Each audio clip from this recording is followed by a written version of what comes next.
What is Campill?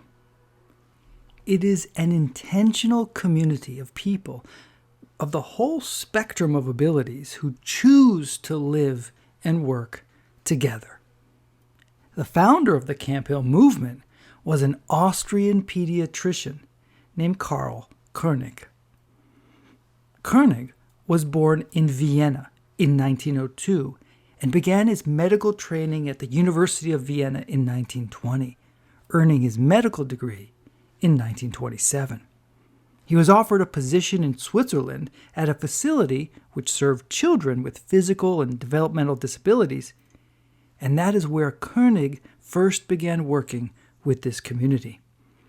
It was there that he met and married his wife, Matilda Masberg, who was known as Tilla, and she had previously set up a children's home in Germany. Matilda was deeply influenced by her Moravian Christian background.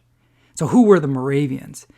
Well, this was a Christian reform movement that stems from the 18th century that emerged around a figure known as Count Nicolaus Ludwig von Zinzendorf, who organized a new community of believers in which faith was not something you did once per week, but something you lived out every day together.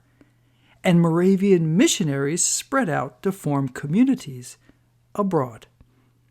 But this was not the only influence on König. Another was that of another Austrian named Rudolf Steiner.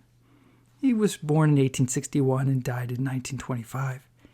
And Steiner was the founder of the Waldorf education system, which sought to offer a holistic education built around creativity while strengthening intellectual and other skills. And today there are thousands of Waldorf schools around the world.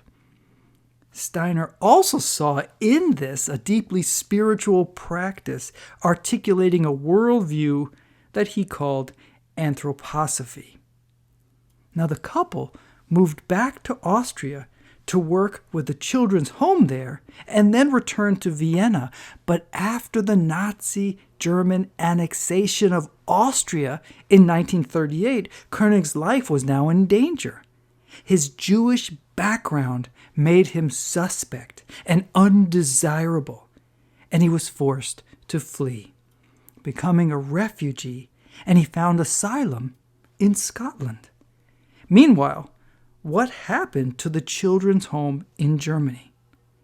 In 1941, the Gestapo closed the institute and arrested its staff, who were informed that the quote-unquote pathological children in their care were consuming food and employing labor that were needed elsewhere.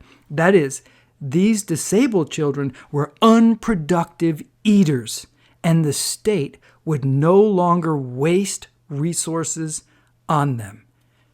Notice the Nazi view of children with disabilities and the Nazi view of undesirable people like König.